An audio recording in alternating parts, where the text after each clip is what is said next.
Good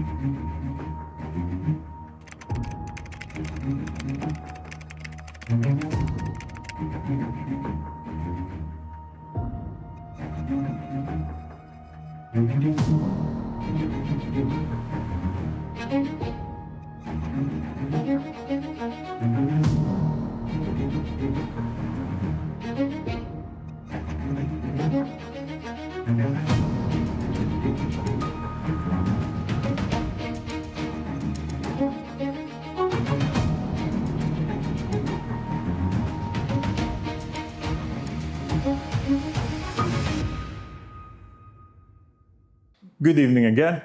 I'm pleased to say that we've got quite a few young people who showed interest to come and listen to what we have to say, and certainly experts, what they have to say about the situation in Kosovo and region.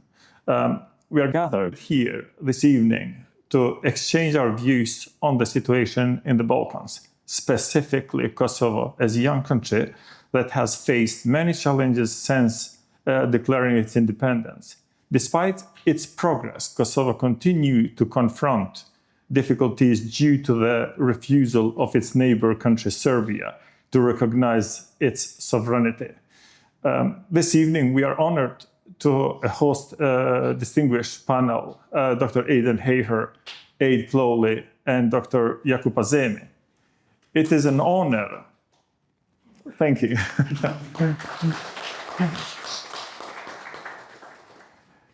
It is an honor also to have with us Mr. Ian Cliff, former UK ambassador to Bosnia and Kosovo, along with his wife, Carol Cliff, who served in Bosnia as a director of the OSCE. Both of them speak Serbo-Croatian language and understand fluently and have extensive experience in the region. So to say, really how came together. So, thanks. Furthermore, we are especially grateful to welcome our British Army officer that served in Kosovo, Eldon Raymond. Also, have done the service in Kosovo, so we got two officers, and we're quite proud to say that we have completed the panel to discuss for what's going to happen. And certainly we pass the floor to Dr. Aidan.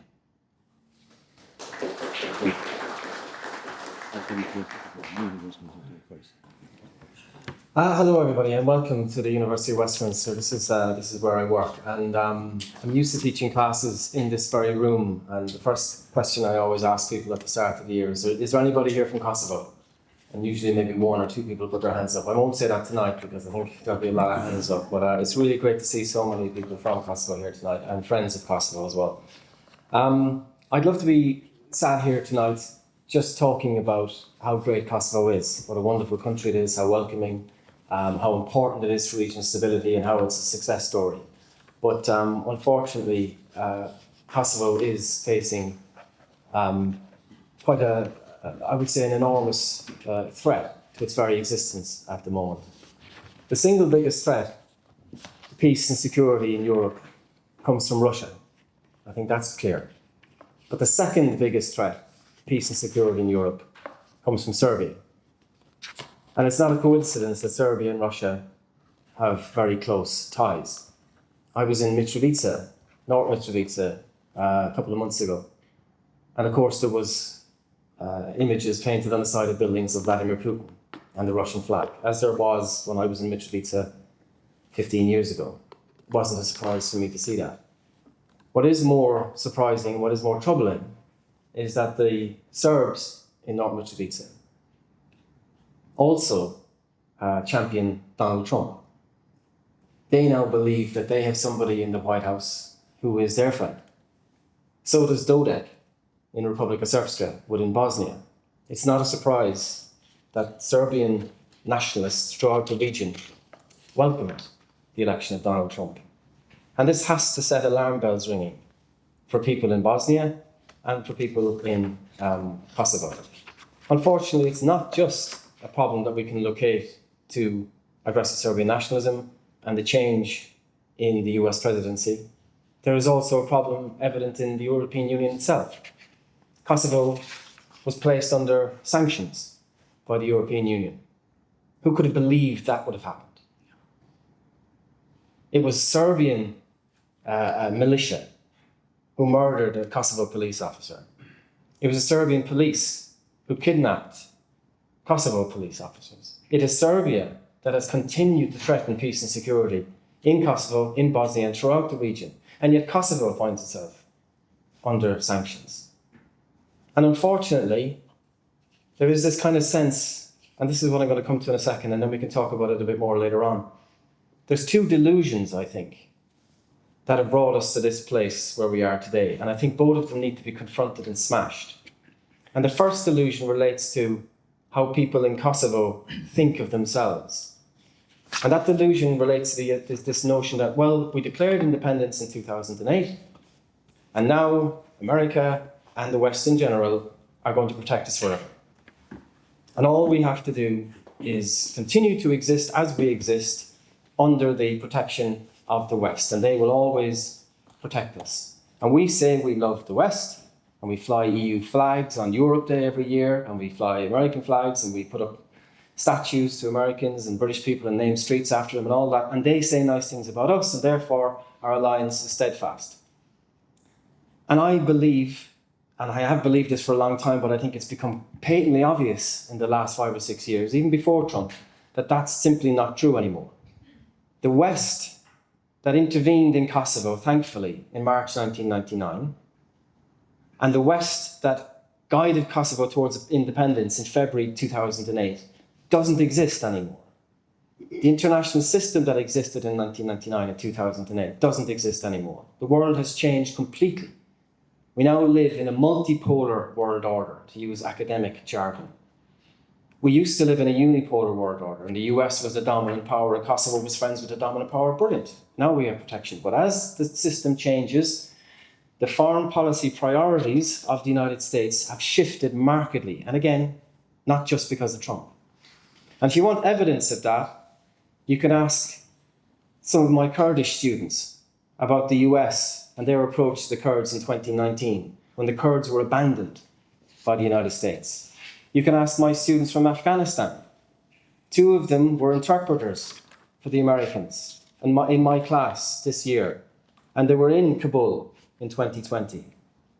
And they said, we just could not believe that they would abandon us. How could they abandon us? They've been here for 20 years. They will protect us. They will protect us. They will protect us. And the Taliban come closer and closer and closer, and we all know what happens next.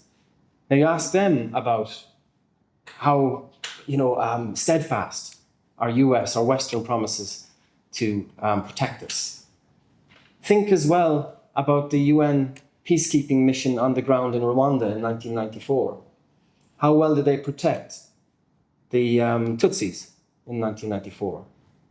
I spent last week in Sarajevo to mark the 30th anniversary of the Srebrenica genocide. Ask the people there, well, what do you think of the UN's commitments to protect you? What do you think will happen if the international community come to your country, say they will protect you, and then somebody attacks them? How long will they stay? They have no faith. There's a graveyard in Srebrenica filled with 8,000 bodies, more than 8,000 bodies, of the people who were told we will protect you and are now dead. And this notion that the West will protect us, and the KFOR is in Kosovo, and of course they will protect us forever, that I'm afraid is delusional and needs to be rethought in light of not just Trump, but that broader change in the international system. And the second delusion, and I'll finish with this, and we can talk about them obviously more later. The second delusion is one relating to how the international community views Serbian nationalism. Since Vučić and his party came to power in 2012, the West has gone out of its way to appease Serbian nationalism.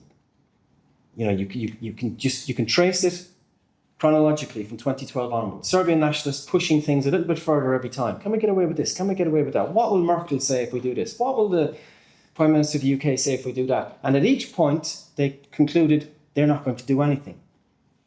And so Serbian nationalism has been emboldened by this appeasement. And this appeasement from the West stems from the notion that we can get Serbia take it away from Russia, Serbia will be our friend, and all this stuff about Kosovo and Bosnia, they'll get over that. You know, this is just rhetoric, this is just talk. They don't really mean this thing about taking Kosovo back or taking Bosnia back and stuff like that. And it's a complete misreading of aggressive Serbian nationalism. It's an assumption that this is a rational political aim that people have. And if it's a rational political aim, then we can deal with it. We can talk to them rationally. But Serbian nationalism is not rational. The Serbian nationalist view of Kosovo is not something that can be reasoned with. For them, it's a psychological, existential notion. They will never, ever agree to an independent Kosovo. They will never give up on taking back Kosovo. And if you embolden Serbian nationalists, like the West has been doing since 2012, you end up in this situation where Vučić and all his people become more powerful, as they have become. They strangle the media. They become more powerful today, arguably, than Milosevic was in the late 80s, early 90s. And they've unleashed this creature of Serbian nationalism again, which is now almost impossible to put back. And yet the West still thinks if we have photo opportunities with Vučić, if we talk to him nicely, he'll come towards us. He wants to join the European Union. We can tame this guy. And it's delusional. And even if you could tame Vučić, the people that Vučić has unleashed cannot be tamed. Think about Milosevic. How much control did he have in the end over Mladic and Karadzic? None. Maybe he was using Serbian nationalism instrumentally, but he lost control of it. Maybe Vučić is using Serbian nationalism instrumentally, but he too has lost control of it. Hence you have the Banska attack. Hence you have these militias emerging in the north of Kosovo and in Bosnia itself as well, who are hell-bent on bringing war back to the region. And they cannot be reasoned with. And the West has made a spectacular error in trying to appease Vučić. And unfortunately, when these two delusions come together, the notion that the West is here to protect us, and also the notion that we can deal with Vučić like a rational political actor, when these two things align, as they have done in the last 2 or 3 years, it is ominous for Bosnia. It is more ominous for Kosovo. And it's vitally important that people wake up to that at the moment and scream and shout and do something about that to alert the international community that this is all going terribly wrong very, very quickly. Thank you, Aidan. Thank you to you all for your presence today. I need to thank particularly Aidan and Aid Kludo for their presence and their willingness to contribute in our concerns and to initiate this discussion. Aidan described the rationale of this meeting, and I will echo some of his views with a simple question: why are we here? There is a general consensus that a renewed conflict in Kosovo is very possible, and the signs are all over the place that this is imminent. This can happen at any time. We have heard recently US President Trump operating with a term such as, "I have directly averted the conflict in Kosovo that Serbia intended to attack Kosovo or along these lines." There have been discussions about this, whether he meant during his previous mandate or in this moment, but in the mere fact that it is being discussed in these terms, it is an indicator enough. Other factors are that Serbia has been continuously arming itself, buying first-class armaments all over Europe, China, Russia, and so on. Local and international actors, when I say local actors, I mean in Kosovo government and the all political spectrum, do not seem to have done enough to use all their instruments and their influence to force a once for good resolution of problems between Kosovo and Serbia. I refuse to employ the term the Kosovo problem. It is not a Kosovo problem. It is more a Serbian problem. Therefore, a more balanced term to describe the exact issues between Serbia and Kosovo is Serbia and Kosovo problem.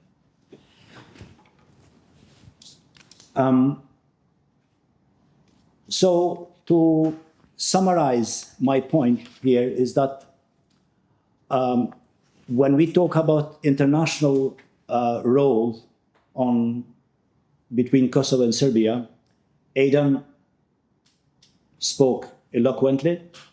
What I would like to say is that the EU, as the principal actor that has taken over from the UN and to a large extent from US on the administering political aspects in Kosovo, has failed squarely over the last 2 decades. The so-called main instrument that the EU has in its disposition, the so-called policies of conditionality, have failed to utilize vis-à-vis Serbia. In contrary, as Aidan mentioned, they have sanctioned Kosovo, whereas, if my figures are correct, since 2020, since 2000, in the last 20 years, to be more precise, the EU has invested in Serbia somewhere between 10 and 11 billion euros. In Kosovo, 1/10 of that.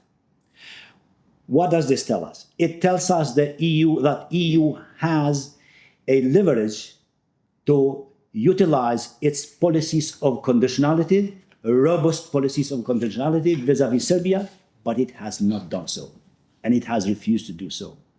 Where does it bring us? It brings us to the point again that we cannot rely on international factors anymore. Therefore, we need to do something about it. What can we do? Well, we are a predominantly Kosovo Albanian diaspora here. We believe there is a role for us. We should remember that Albanian diaspora has a tradition in playing a vital role wherever they have been since their settlements in the West, particularly in the United States and in Europe. We remember that in the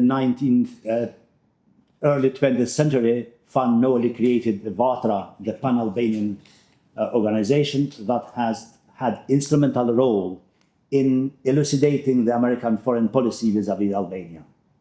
Similarly, in Kosovo, Albanian diaspora in the 90s had same instrumental role in elucidating the Western powers vis-à-vis Kosovo.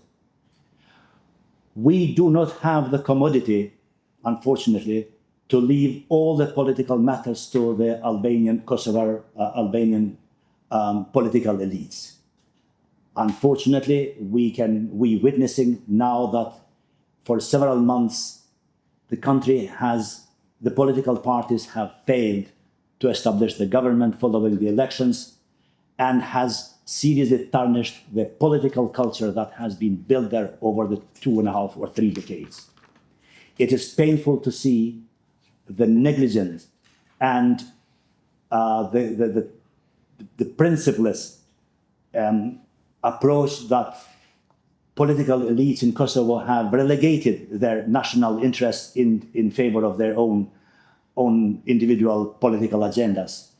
Therefore, we are here to see and discuss the ways we can facilitate our host country, first and foremost, the Britain, to have some more tangible effects on its policy vis-à-vis Kosovo and the region.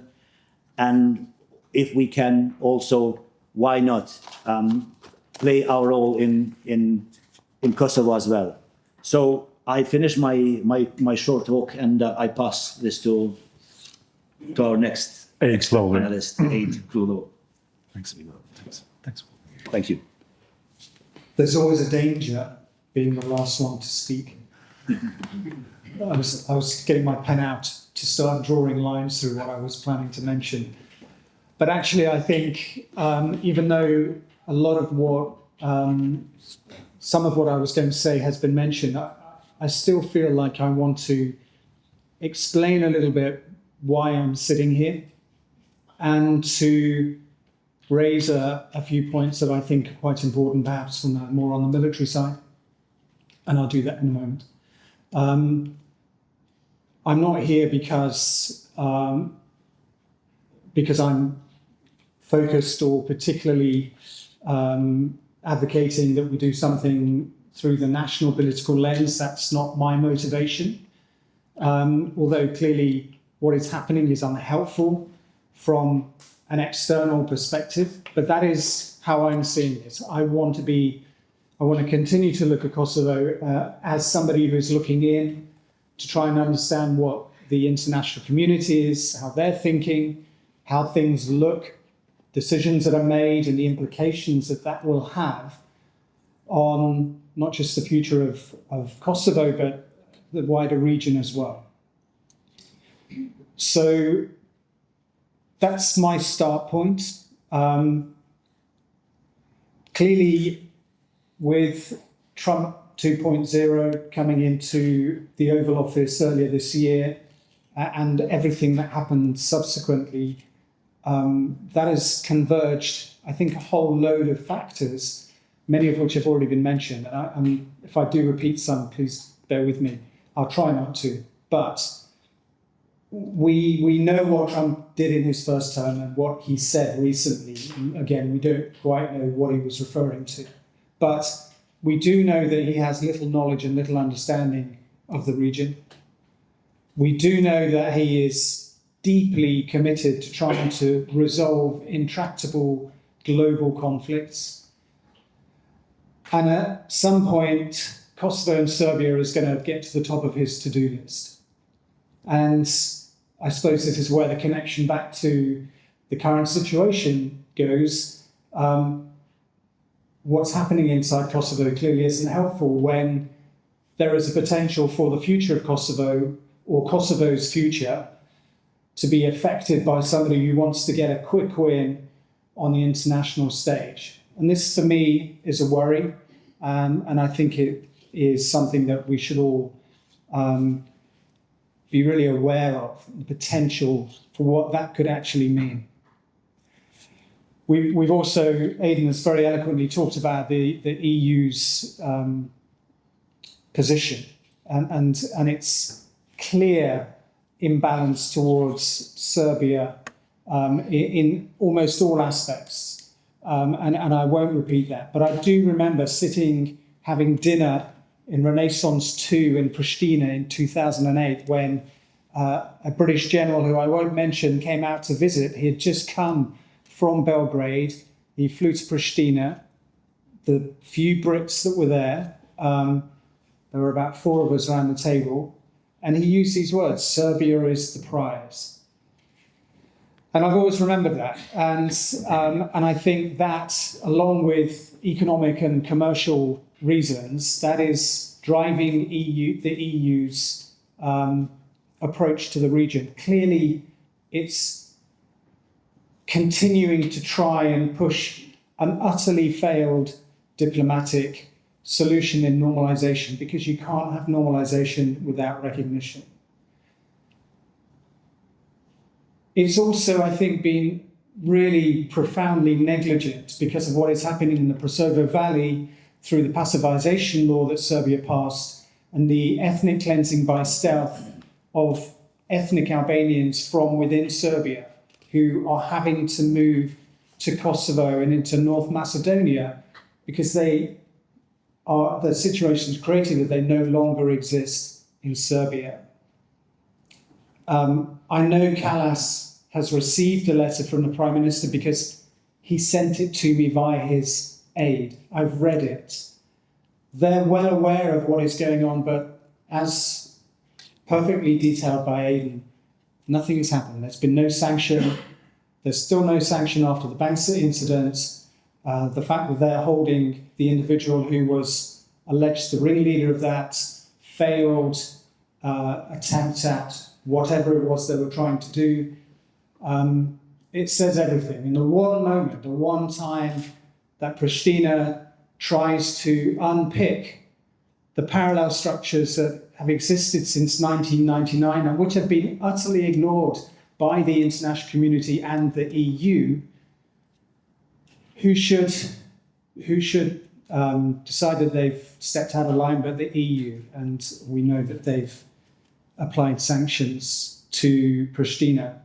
There's a clear imbalance, and this imbalance, anybody who's read anything that I've written, okay, the book, but everybody will know that when I see things that are clearly not right, I'm afraid it personally affects me, and this situation is personally affecting me.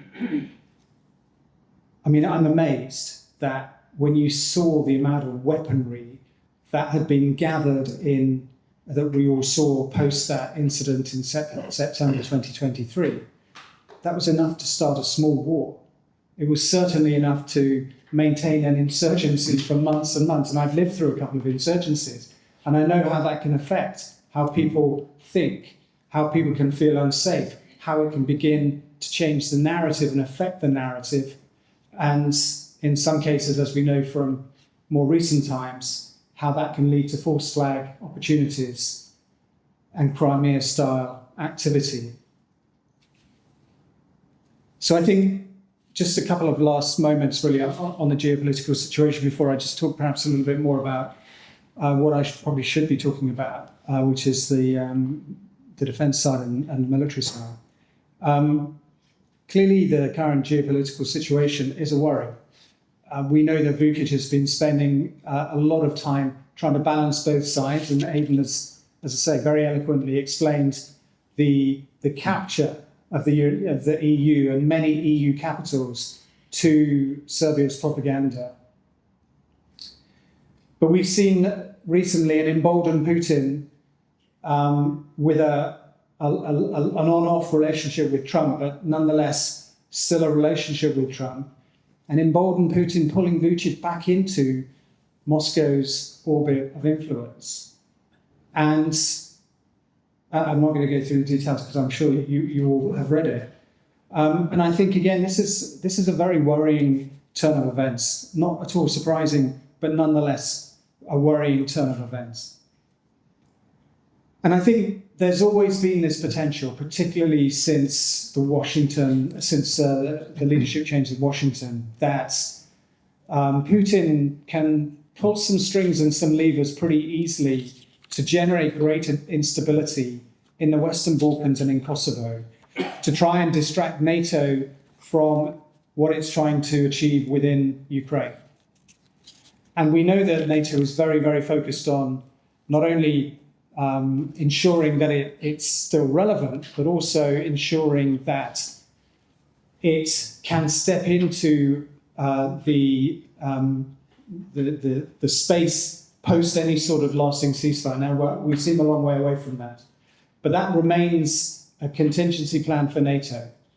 And whilst that remains a contingency plan for NATO, the soft underbelly of NATO is KFOR, and is what is happening in Kosovo and more broadly in the Western Balkans. So I just really want to finish about KFOR's role. KFOR's mission was set in 1999.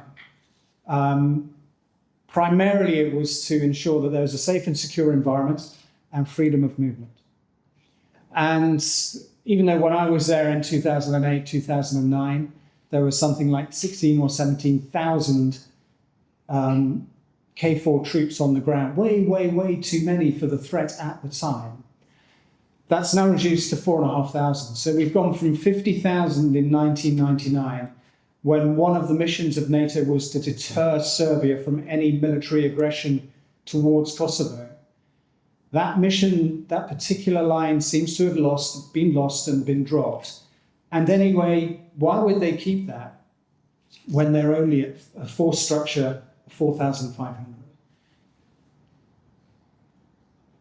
When I was living through, when I was there for my 6 months, every time I was in KFOR headquarters, I would hear the mantra, safe SFON. We're here for safe and secure environment and freedom of movement. Even when I was trying to convince them that something really important was happening, in other words, the closure of one organisation and the creation of another, it just did not register on certain individuals' radars. And that's really fundamentally because K4, this may be a little bit difficult for certain people to hear, but I think K4 is led by the second 11. In my experience, they're not pragmatic. They lack experience of complex conflict scenarios. They play everything by the book. They do not deviate from that. They do not want to offend member states serving in KFOR. It is essentially a politically correct multinational organisation that doesn't recognise Kosovo. In the evening briefings inside KFOR HQ, the weather map didn't even have the borders of Kosovo on it, and all of the place names were in Serbia.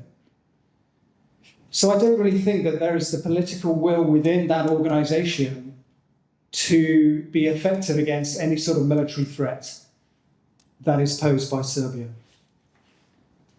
I know they got involved as third responders in 2023, and I know they took casualties during some of those riots, but they've been training for that for years and years and years.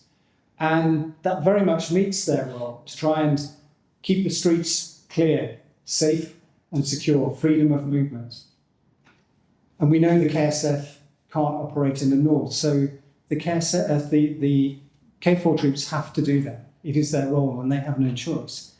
But when you've got non-recognising countries in KFOR's ranks, countries deployed in KFOR who have overtly said that they're there to protect ethnic Serbs, with commercial deals between the EU and Serbia gaining pace, what incentive is there for KFOR troops to defend Kosovo's sovereignty? As I say, a country that some don't even recognise, and therefore to stop Serbian forces crossing the border into North Kosovo. Which capitals are going to authorise their troops to fire live rounds against Serbian forces? To finish, I believe the NATO Secretary-General's position of using diplomacy to maintain restraint has probably worked until now. I think KFOR's position of strategic ambiguity, of will they, won't they, has been okay until now, but I don't think it's enough anymore. And I believe there needs to be a clear position on what their actions would be to make it completely clear to Serbia that if they do have any designs on crossing the border and coming back into Kosovo, they know that they will be met with an appropriate response. Because I think once done, it would be very unlikely to be reversed. I think that's me. Thank you very much for listening to all three of us. Thank you again.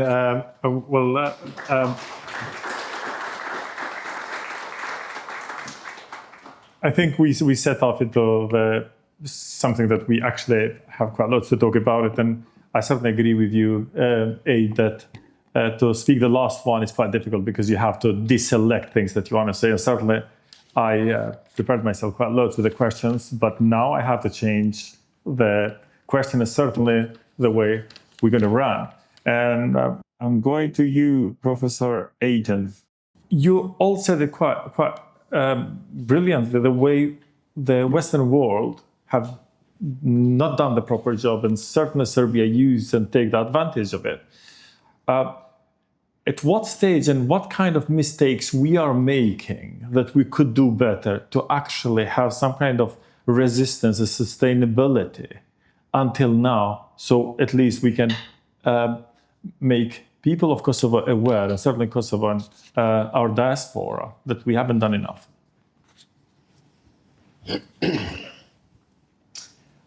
I think for a long time, the political elite in Kosovo just behaved as though all they had to do was agree with the international community.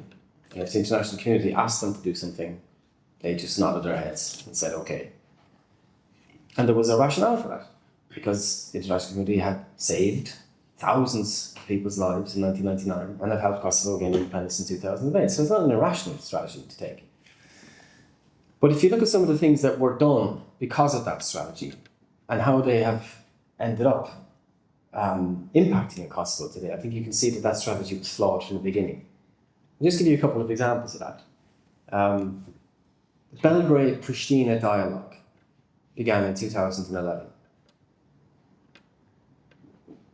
Why did the government of Kosovo, first of all, agree to it being called the Belgrade-Pristina dialogue? You're entering into a negotiation with somebody who doesn't recognize you, who has just slaughtered thousands of your people, and you're told you can't use your name in the course of this negotiation because it will offend them. And you say, okay. So that's bad enough. The second thing about that dialogue, the first question that should have been asked in the course of that dialogue, the first question should have been to Serbia, where are all the bodies? How many people in Kosovo not only lost loved ones, but don't know where they're buried? And how many people in Belgrade know exactly where those people are buried? And yet you're expected to have negotiations between Kosovo, which we're going to call Pristina because we don't want to offend Serbia, that start off on the principle that you're not equal, and we know that this guy here has got mass graves inside his country, but he's not going to tell you where they are. Can you imagine that? And this isn't hypothetical. It's a fact. Serbia eventually did have to admit, yeah, well, there are a few mass graves outside some of the military bases outside Belgrade. Mass graves. And there are still missing Kosovo Albanians buried in mass graves in Serbia. Can you imagine asking any other self-respecting sovereign state in the world, this is how we're going to start the negotiations? Number one, we're not going to call you by your real name. And number two, don't mention the war. Don't talk about the war. Let's talk about everything else except the war. And as these negotiations go on, it's pretty clear that the negotiations have actually nothing to do with Kosovo. The negotiations are designed in a specific way so that Serbia can join the European Union. That's the whole point of the Belgrade-Pristina dialogue. It's got nothing to do with Kosovo. What's Kosovo gained from the Belgrade-Pristina dialogue? And it's not just that. Right? The Kosovo government goes along with this. And then the Kosovo government is literally ordered by the international community. What we need to do now is establish a special court that's going to look into crimes that you guys committed against the Serbs. And the Kosovo government says, no, we don't want to do that. The Kosovo parliament says we don't want to do that. The Kosovo people say we don't want to do that. Nobody supports the establishment of this court. And the international community says, you absolutely have to. So when Hashim Thaçi stands up in the parliament in Kosovo and says, I'm telling you we have to establish this court, he says openly, I don't want us to establish this court. But I'm telling you we have to because the international community said that we must. Right? So then this court is established. And what happens next with respect to this court? The whole narrative about the war starts to change. Instead of it being what it was, which is Serbia attacks innocent Kosovo Albanians and slaughters them and ethnically cleanses them and commits genocide against the Kosovo Albanians, instead of that being the truth that has been told, it becomes gradually over time this thing of, well, there was two sides, they were doing awful things to each other. Just look at what's happening in The Hague. You've got Thaçi in The Hague, you've got Salimi in The Hague, you've got Faseli in The Hague, all these bad boys who are now being charged for killing innocent Serbs. And in the public imagination, this starts to take root. And suddenly, it becomes a war between two sides, and they both did terrible things, and look at that. And the both-sidism takes over. And that has had a massive impact on Kosovo's international reputation. Why did the government of Kosovo agree to that? There's two possibilities. One, they were just naive and stupid. The other one is that they got something in return from the international community for agreeing to do this. We'll set this thing up. We'll go along with this charade of the Belgrade-Pristina dialogue, as long as you turn a blind eye to our corruption domestically inside Kosovo. And so by 2017, Kosovo becomes, according to the World Bank, Kosovo becomes an archetypal case of state capture, a captured state. Now, how did that happen? Well, the UN are there. While EULEX is there, Kosovo becomes an example of state capture. And you're going to tell me that the UN and the EU didn't know about that? Not only that, young people are leaving Kosovo in their tens of thousands, desperate to get out. Unemployment goes through the roof. Corruption indices all show the same thing. Kosovo is corrupt. Kosovo is full of unemployment. People are desperate to leave. And you look at that and go, where did it all go wrong? Something went terribly wrong to get us to this point. And the key thing that I would suggest is wrong with that is the political elite in Kosovo made a series of either massive mistakes or completely self-interested decisions that led Kosovo into this position that we see today. And then you have on top of that the changing nature of the international system, the war in Ukraine, the election of Trump, emboldened Vucic, and it's this toxic combination then that comes together that creates the situation where Kosovo today is much more fragile today than it has ever been. And that's not something I think resonates enough with the Kosovo Albanian diaspora, just how perilous Kosovo's situation is at the moment. And if this continues, this trend continues, if people don't do what we've been talking about here in the UK and talk to the British government, because the British government, to give it its due, doesn't really need to be convinced about Kosovo. It is a friend of Kosovo. It understands the geopolitical importance of Kosovo, but it's slipped off the radar. And there's not enough noise being made in London by the Kosovo Albanian community saying, look what's about to happen here.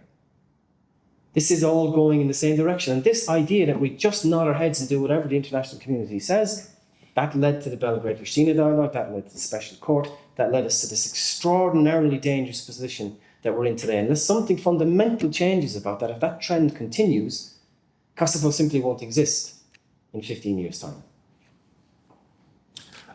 Let's go to...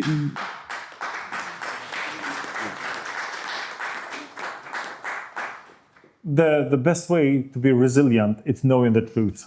And I think it's an opportunity to actually know the truth, hear the truth, and do something about it.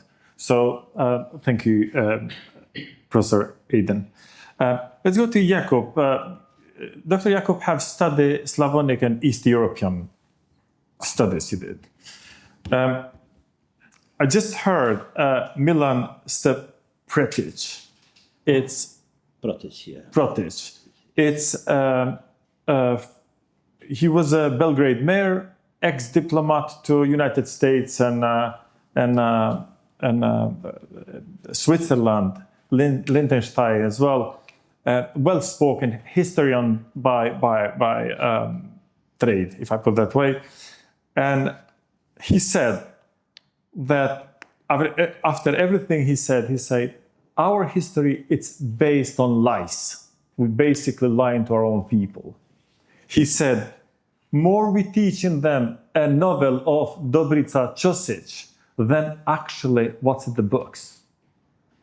So that tells a lot of how much propaganda have been grown in Serbia for generation, that few generations that they did not study history, they believe that everything that they want belongs to them. So what's your opinion about this kind of propaganda?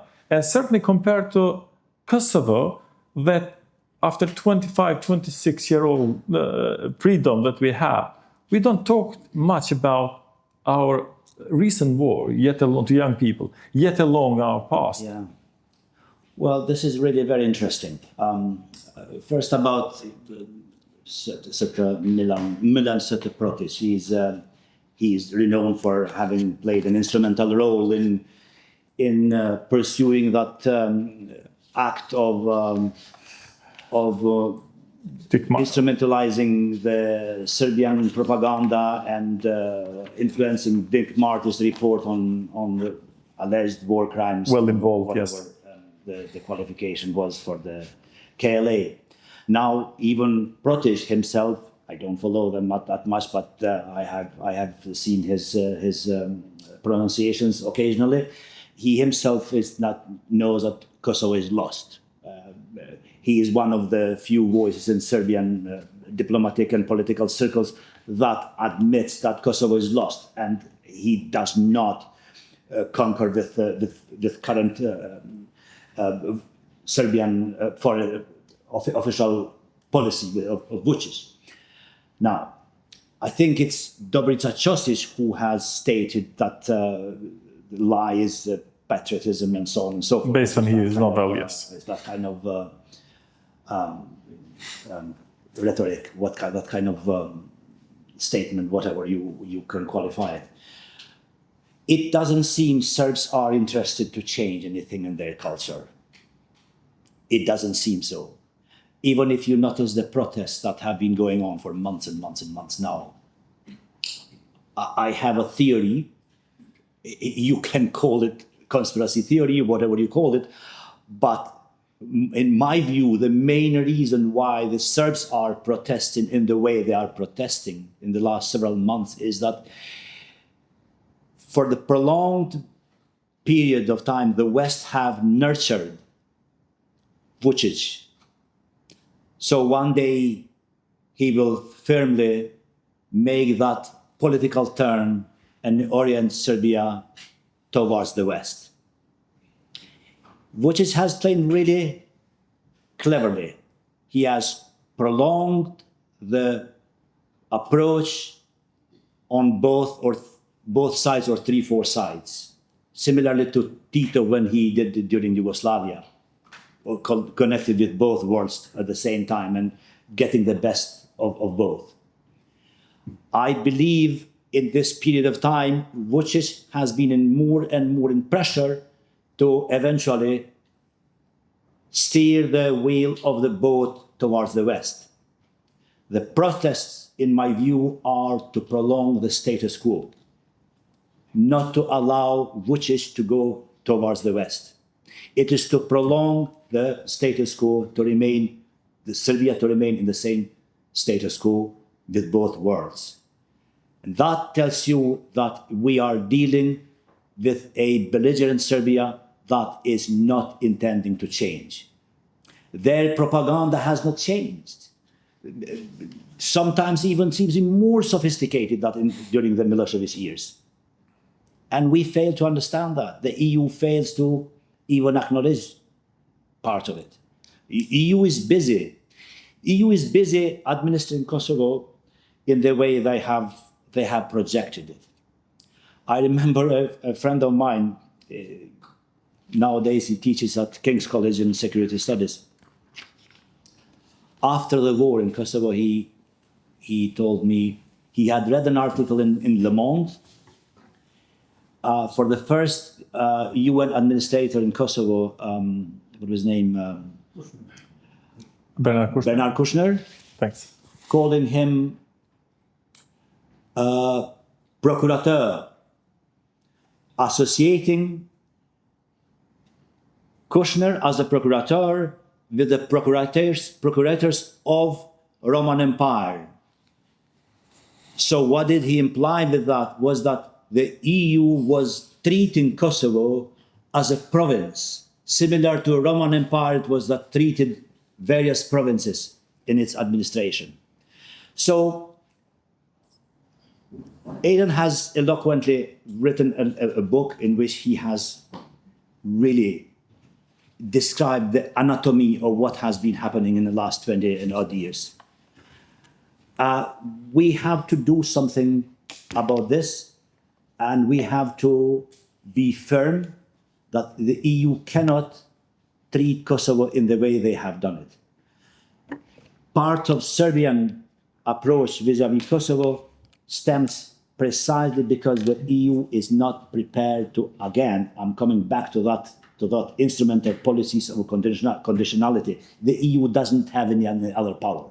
Policies of conditionality with using the aid and all these incentives to influence changes in their respective countries, in this case in Serbia. I thank you for input. If you can be as short as possible on the answer, so we can kind of give a bit more time to the audience to ask questions or maybe short opinions. We understand now, based on reports and what we said about K4, that actually in Western world changing the direction slightly for Kosovo. Aid, what do you recommend that Kosovo should do more? And certainly, how do you rate this coalition, Croatian, Albanian, Kosovo kind of agreement for defense? And certainly, the UK just recently has published the strategic defense reviewed, and Balkans is said to be one of the important areas of interest for the future. So there's no question that the UK's relationship with Kosovo is extremely strong in many ways, particularly militarily. And we know that many of the brilliant young people who have joined the Kosovo Security Forces, young officers, have attended Sandhurst here and Cranwell, and they've often been awarded the top prize because of that. And all of you should be very proud of the individuals that come out of Kosovo.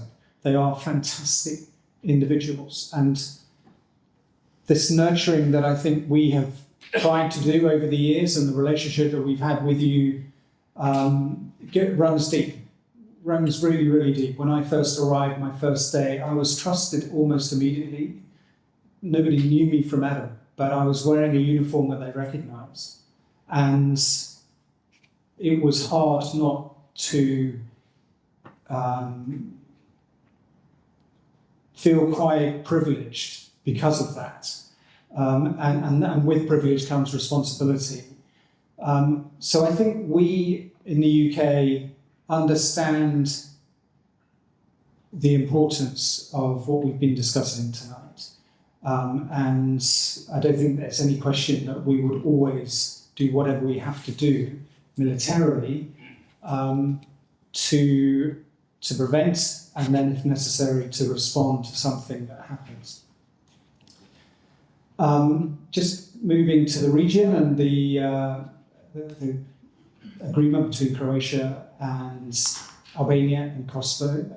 You could be cynical and say this is great fodder for Belgrade's propaganda, because of course they've made an awful lot out of this, and because nobody does victimhood as well as Serbia.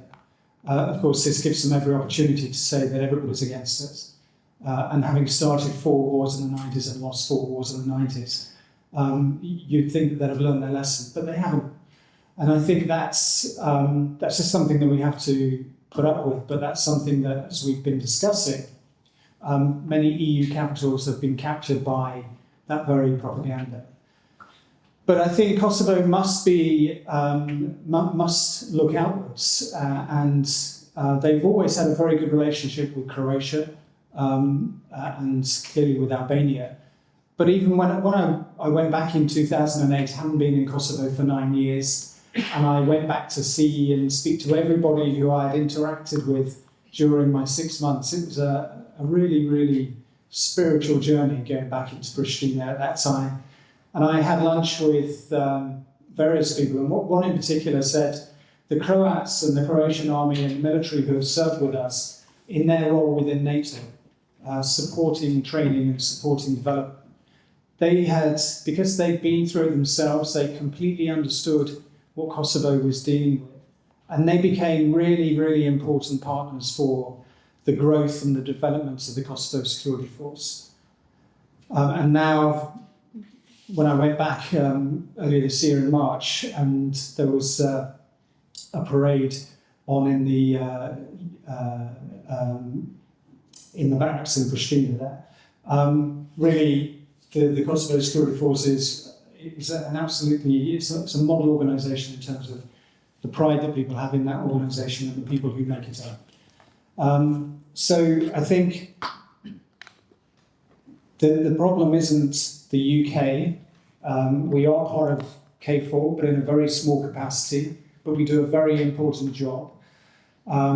I think, as I found myself, the issue with K4 is its political correctness and its inability to, or perhaps unwillingness to step beyond their primary mission, and I've already talked about that.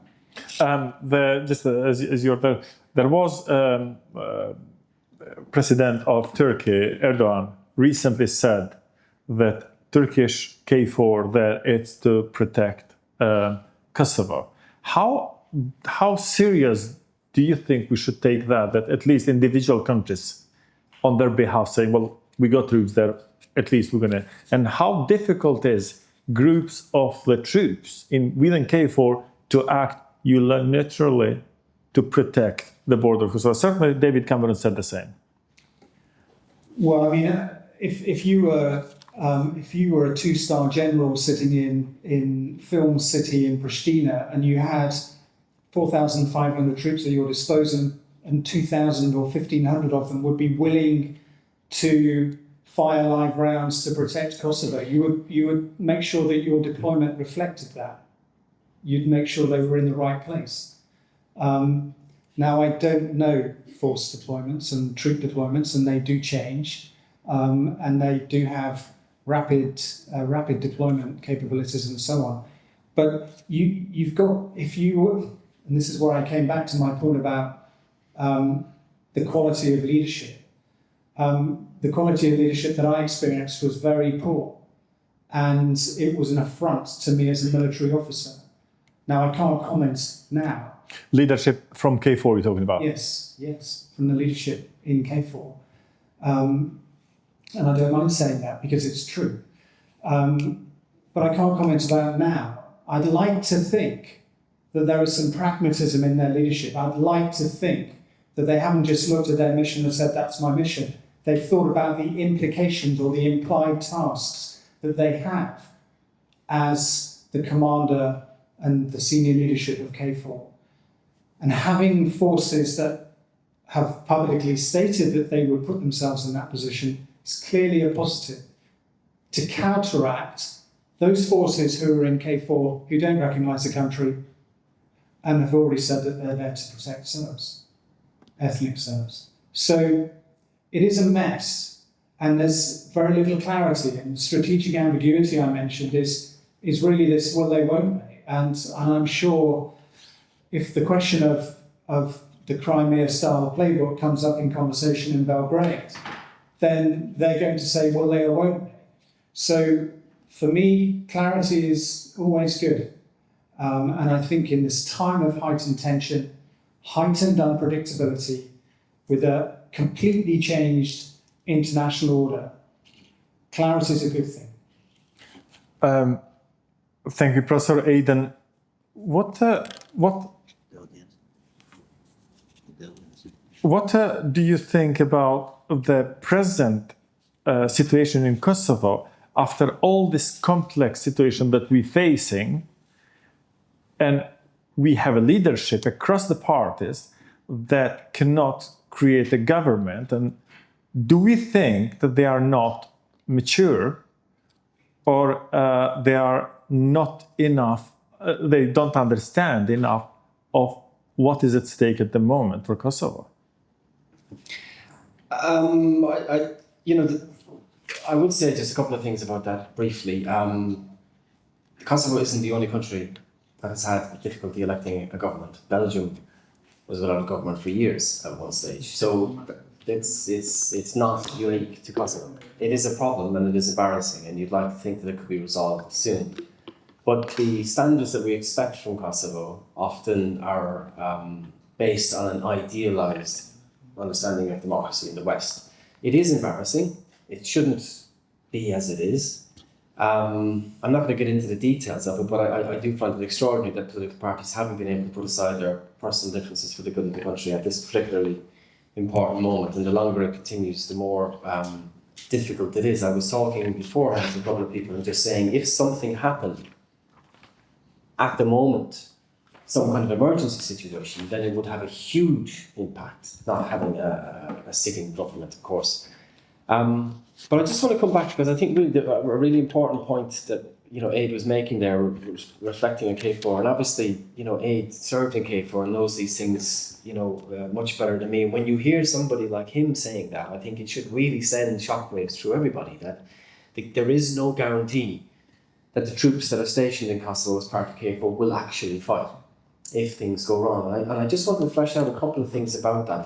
The first thing I would say is that the UK has been a very strong supporter of Kosovo, but there are certain things that the UK hasn't done, and it can be convinced to do more, I think, by people here. I'll give you one example.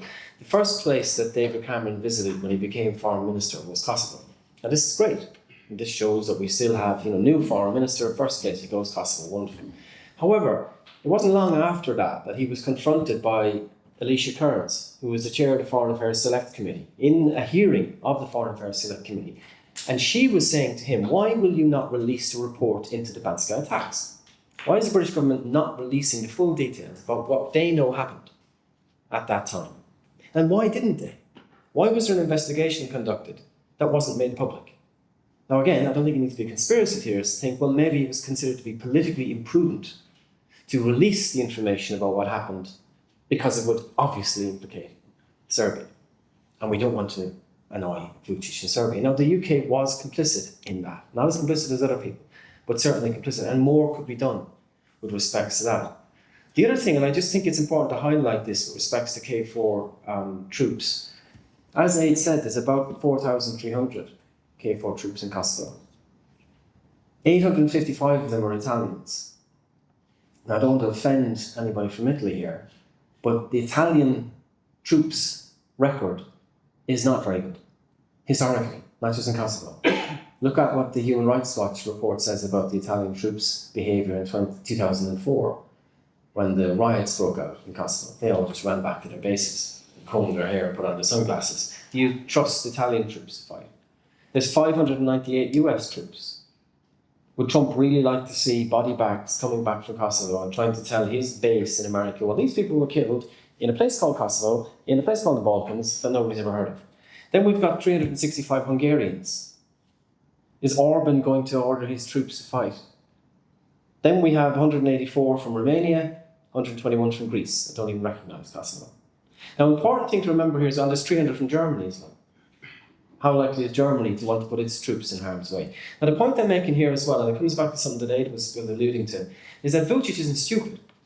He's not going to send tanks over the border and start trying to move into Prizren or something like that. This will be a gradual thing. And think about the optics. If there was some disturbance created in North Mitrovica, or one of the 4 Serb majority municipalities in the north of Kosovo, and Vučić declares, well, it's an emergency. The Kosovo government is engaged in ethnic cleansing, as he has been saying repeatedly for the last 4 years, unchallenged largely. If he says there's an emergency situation, we have to send in our troops to protect our poor Serbian people from the marauding Kosovo Albanians who are doing these awful things to us, what would it look like on television? If you don't know anything about Kosovo and you're sitting at home in France or Germany or Britain and you're looking at the TV screens, what would you see? You'd see Serbian troops moving into a place and being greeted by Serbians, saying, welcome, thank you, you're here to protect us. You wouldn't see any violence, you wouldn't see any insurgency, it wouldn't look like an invasion, it wouldn't look like Iraq. It would look like these people are moving into this region, everybody there is a Serb.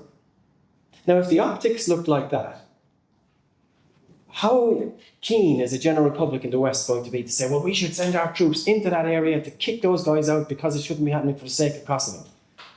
Hungarians are going to say it, are they? Romanians are going to say it, the French, the Germans, the Italians. No, they won't. It won't look like an invasion because it won't seem like an invasion. And KFOR will very easily be able to say, well, look, we just went up and blah, blah, blah, blah, blah, blah. Aid can explain that more in detail. But that goes to the heart of this notion that because, and there are people all over Pristina, Prizren, Peja, Ferizaj, who think, as long as KFOR is here, we're fine. And I really don't think that is the case. And that agreement that was signed with Croatia and Albania and Kosovo is not a mutual defence agreement. It doesn't contain a provision like Article 5 of the NATO Charter, which says if one of us is attacked, we all defend that person. It doesn't say that at all. It's a good thing. It's a good step in the right direction. But Kosovo needs to engage in much more of these kind of bilateral hard, concrete agreements that say something like that. You agree that if I'm attacked, you'll help me. Something along those lines is what's required, not these kinds of agreements which are only a start, but certainly not this reliance on KFOR to protect Kosovo. I think it's time now to get some of the questions from anybody from audience there. I mean, I have a lot of questions, but maybe I'll start with one. So you've mentioned of making more noise. How do we make sure that you're making an efficient type of noise here in the UK so that we can raise awareness? Thank you. The gentleman said it's a very good idea to raise this problem between us. Actually, we should be a bit more concerned. My name is Abedin Bayraksali. I'm from Mitrovica, north part of Kosovo. And I would like to mention that maybe it's not important, but just because of the situation I know quite well. At the time before the war established the Republican Party in Kosovo, I was Secretary General, and I was quite involved before the war. And it's quite dangerous area. It is not going to be that easy, just to rely on KFOR. And I do appreciate, and I agree with all of you what you just said. And it is like that. I don't trust KFOR in the sense for the purpose of that, which is good. But if something happens from the north, I think they will be quite weak. They will withdraw, and in order to prevent something to happen, because Serbia attacks, then it will be quite a delayed reaction, which I was quite worried during that time when they intervened in September 24. So it was planned to occupy quite that part by the river, which I grew up there, and I know their intention, and always mention that the border should be by the river. So, one thing I would like to ask, is there any possibility, forgetting all what I just wanted to say, is it possibility from your side, either to involve NATO members or the ambassadors or somebody else to raise this problem a bit more? Otherwise, from us, we just have to follow what the government says. Unfortunately, at the moment, we haven't got the established government in Kosovo, but I would like to say that we are not anymore like we used to be, as Minister Jacobi mentioned, as a diaspora. We have now president, we have a prime minister, we have a parliament, so we have to work in order to cooperate and to listen to our country, legal institutions. Just, I'm interested to know if there's any other possible way to kind of these concerns, to push them further, because coming back to the subject today, we know that Russia is not going to withdraw as a loser. So Serbia, the same. So now we have, because you mentioned those problems, what we should do in order to raise the problem, to push somehow to get Kosovo fast track into NATO forces, which is quite difficult despite most countries that don't recognize Kosovo. So this, I'm concerned about this. So what can we do to fast track the Kosovo into those organizations that we are not at the moment? Do we want to take another question first? Thanks. Actually, this is for you, actually. Oh, is it? As a military tactician, if I gave you an open checkbook and said, what would you buy for the Kosovo security forces to defend Kosovo, what would be the first thing you would apply for the Kosovo security forces in terms of military capabilities? We do not aim to substitute the government. We want to work with the government. At least this is how I perceive this at this stage.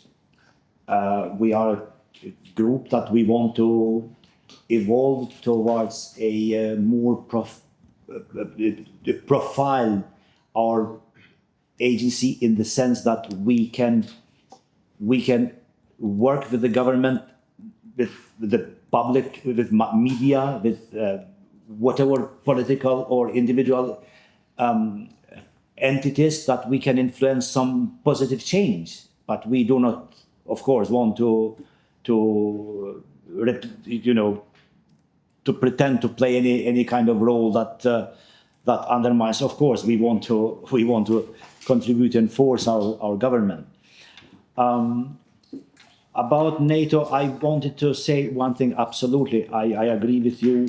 Fast tracking the membership to NATO is the safest process to secure Kosovo. I applaud President of Kosovo, Vjosa Osmani, for her quite active approach in her visits and in her statements. She comes back from her international visits, with some positive news. I don't know how much there is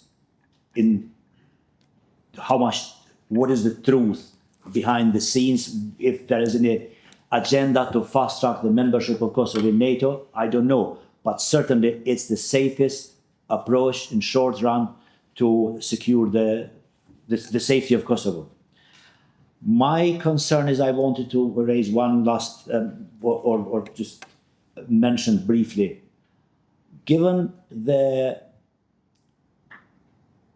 instability of the international order at the moment, we have been seeing that international law has been violated in several parts of the world. And what if the same trajectory of these breaches, one day Serbia decides, well, now is the momentum. We can play on this role that international system has been suspended, so they can intervene and leave us in this kind of situation that no one will support Kosovo adequately, and it will be too late by then to buy armament or defense. And back to your question there, what would I buy? I am not a military, so I would have to revert this to aid.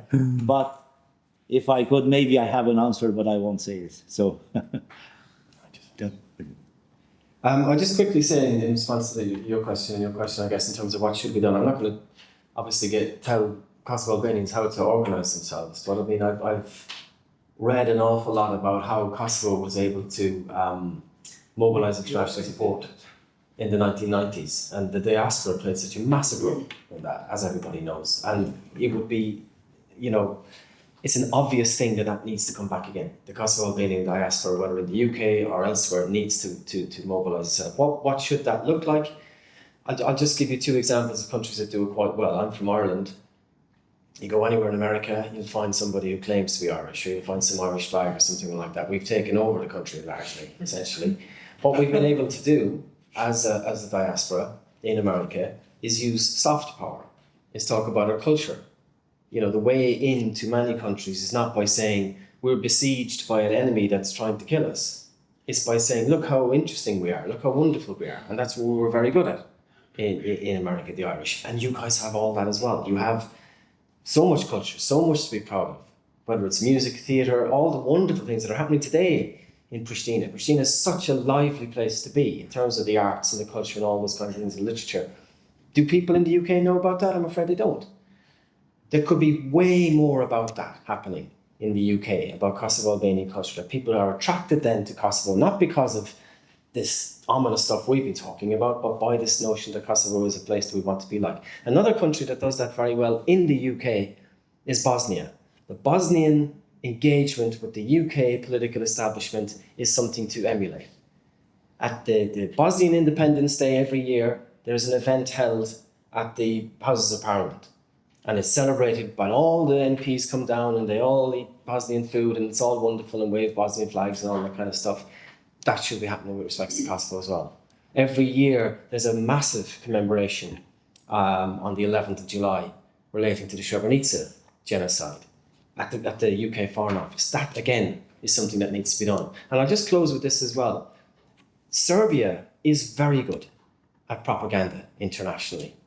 There was an exhibition of Serbian art in New York, I think it was in 2023. And the person who helped put that on was Gabriel Escobar's wife. Gabriel Escobar was US Deputy Assistant Secretary of State, who was involved in the Belgrade-Pristina dialogue. His wife put on an exhibition of Serbian art in New York. Serbian embassy in America is huge. Serbian engagement with the media in the West is very professional, is very well organized.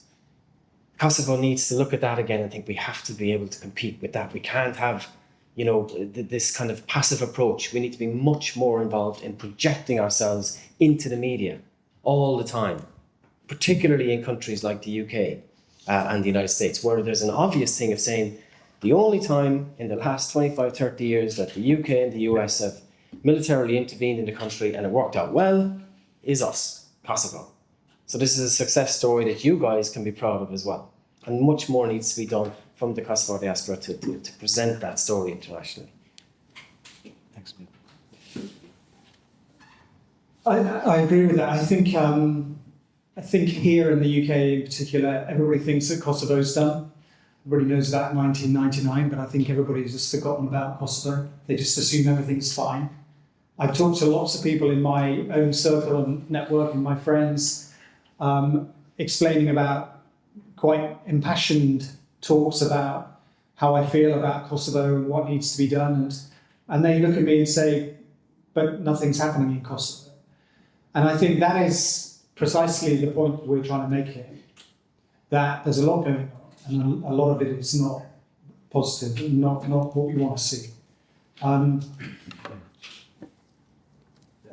Just briefly on the what do we do, make some noise answer. Because the world has changed and the international community and the world order that we have been used to is different. And the pressure that is being applied on Ukraine from Putin through his Russian forces is well known by quite a lot of members of the European Union and NATO. And I think that in addition to everything that that Aidan has just said, soft power goes a very, very long way. And it takes a lot of effort to be good at soft power. But we also need to start making some really clear arguments about the imbalance that I talked about with decision makers and policy makers starting here in the UK. And then let's look elsewhere.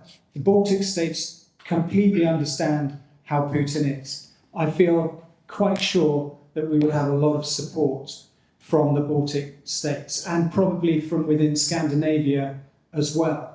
And the reason I'm saying to start and engage with those capitals is because Kosovo needs champions in the European area, the European arena, and clearly in the EU. We need champions who are going to talk positively about Kosovo, who are going to promote Kosovo, and who can see the imbalance for what it is and start having difficult conversations in Brussels and elsewhere to start making that point. There is a network of your ambassadors, and I know one or two of them, and they always take opportunities to promote Kosovo, but they are always outnumbered by the Serbian embassy in the same capital city. So we have to have some friends in important places who are willing to stand up and make the arguments, because it's only through argument, through putting together good arguments, that we are going to make any sort of inroads and make any sort of progress. Right, I can't put this question off anymore. I've been doing my best at it. So, look, you know the answer to that question in a way, because the KSF is transforming into the army, but the KSF can't even deploy in parts of its own country through agreements with multinational forces. We know that the population of Kosovo is only what it is. And so you're only going to be able to attract a certain percentage of the population to join the military in the first place. But I think, and of course, if you wanted a genuine, straightforward answer, well, you want to make sure you've got a balanced force that reflects the nature of warfare that we're seeing every day, every week, unfortunately, in Ukraine, and at Ukraine's expense. But actually, the first thing I would do is I would raise the salaries and improve the conditions for those in the KSF to not only encourage the best young men and women that you've got to join, but to keep them and retain them in the force.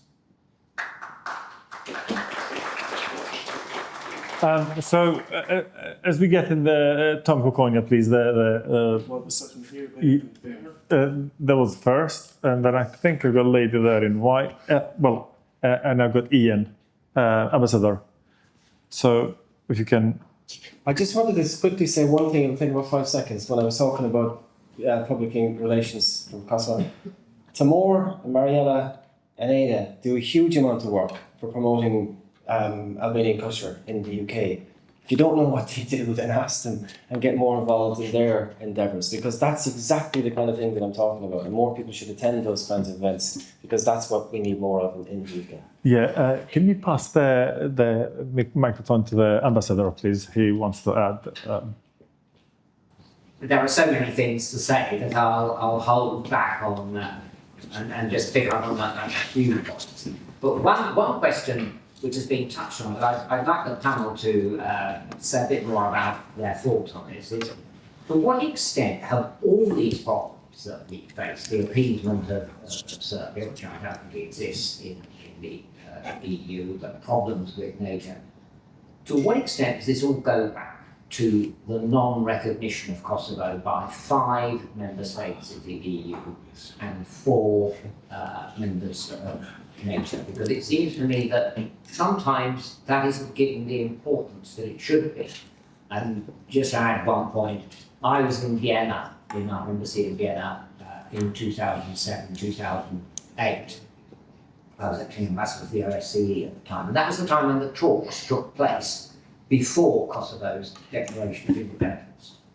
And one thing I would say is that when it became clear that those 5 countries were not going to recognise Kosovo, nobody in the British delegation, nobody in the American delegation, nobody in the German delegation would have believed that nearly 20 years on, those same 5 countries wouldn't be recognising Kosovo. The assumption was that they'd fall into line in a year or two, and certainly after the advisory opinion of the International Court of Justice, I think a lot of people thought that these 5 countries, or at least 3 or 4 of them, might fall into line. In fact, my embassy did a lot of work on that, working with the British Council in countries like Spain and Romania and Slovakia to try and shape the dial. But it is extraordinary how we collectively, my government is, I suppose, as much responsible as anyone else, we failed to shift these 5 countries. Because when you talk about the best protection for Kosovo would be to join NATO, of course that's absolutely right, and I'm sure the British government would like to see Kosovo join NATO. But frankly, it's for the birds, so long as you have 4 countries in NATO refusing to recognise Kosovo. They're not going to have an ally they don't recognise. And so I think this is an enormous problem. And as well as the non-recognisers, sorry, I'm turning this into a question, what do you think of the unenthusiastic recognisers? Because we've got a bunch of countries who recognise Kosovo, but do nothing really to support it. But then I would just balance that by saying, okay, there are a lot of problems with KFOR, but I've worked at the UN, I've worked in Sudan, I've worked in Bosnia and Herzegovina at the time of the transition from S4 to EU. Every international military mission, every international civilian mission as well, has all sorts of backbiting and bombing because you're trying to herd cats. You're a military man, you tell your soldiers what to do, and they do it. But if you're a military man trying to tell soldiers in 5 other countries who have their own national caveats what to do, it's a diplomatic exercise, in fact, as much as an executive exercise.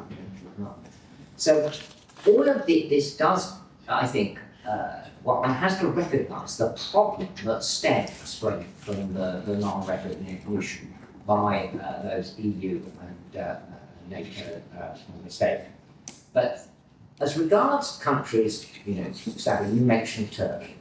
There's the UK. There's absolutely no doubt about the UK's commitment to Kosovo. The new German government, I'm pretty confident that Germany is very committed to Kosovo. And I think it's a misunderstanding to a certain extent to assume that if, as in this scenario, that the Serb forces came over the border into Savic, as would be photographed, that we collectively in NATO, I think it's a mistake to think that UK, Turkey, Germany would just do nothing if Vučić really sent his troops over through the gates. Don't forget, KFOR stood up in 2012 when there was the burning down of the gates, and actually after the Banska incident, Britain, much more the United States, bigger, Germany made it very clear to Vučić that he should back off with his troops which had assembled on the border, and actually Vučić did back off. So I wouldn't, again, I'm trying to put this question, do you think that there are members, despite what you've said about NATO and KFOR, do you think there are members who would actually stand up for Kosovo, even in the present circumstances when there are so many other issues which are in the media headlines? My name is Tomoko Kona. By profession, I'm a choreographer. Also, I'm the head of BATSA, British Albanian Culture and Arts Association.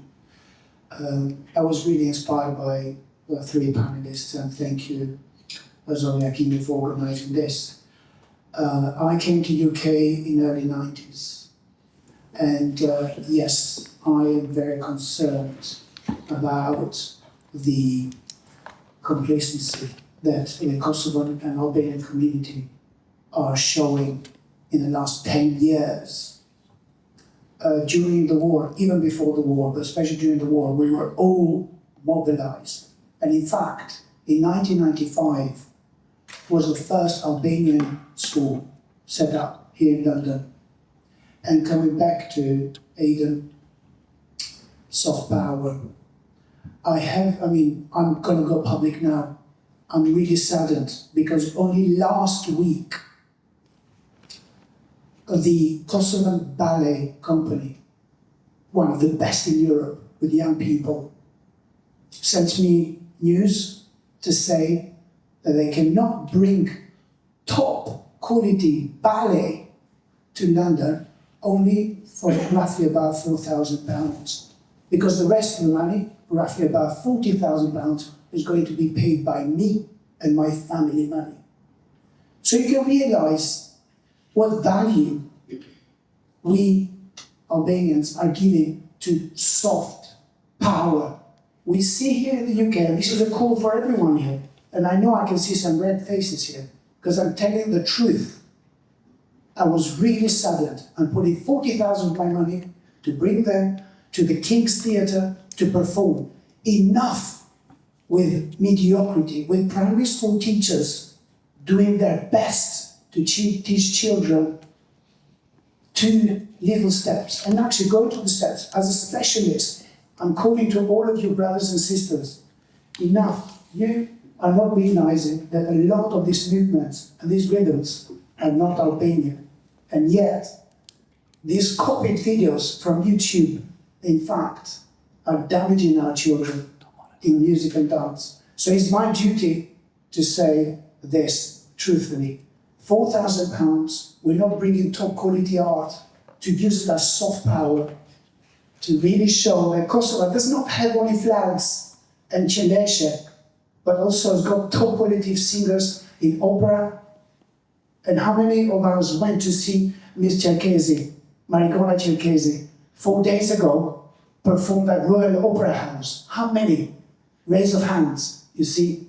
So we have fallen into complacency, and this is a huge call, because I know what we did to stay day and night in front of Tony Blair's office for Kosovo's independence and raising funds.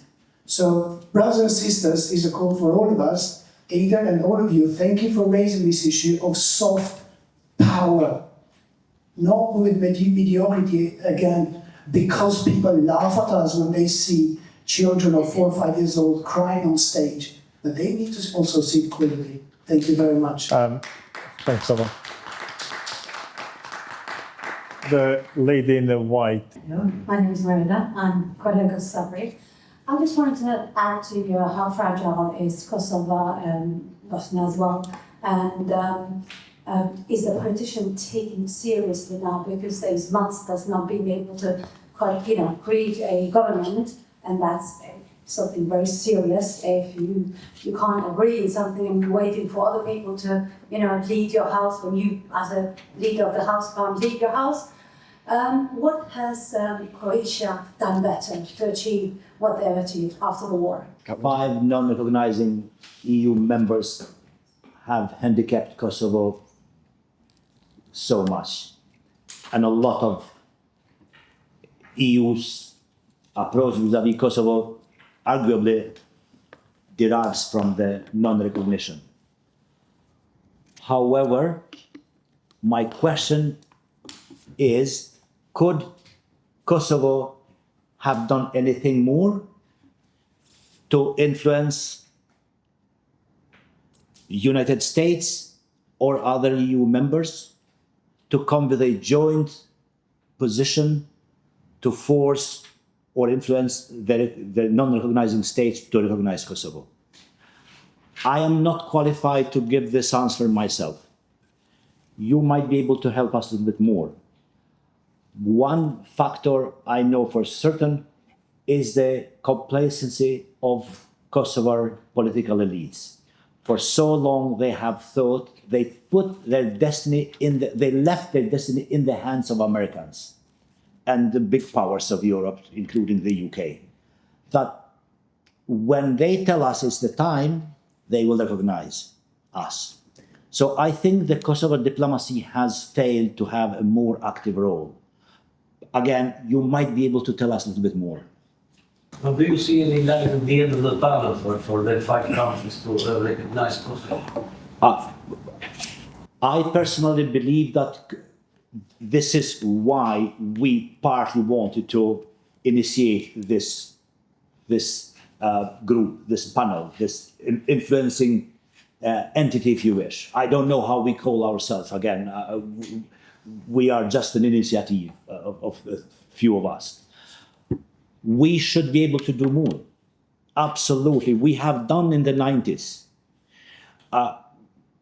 I did my PhD on Kosovo's nonviolence in the 90s.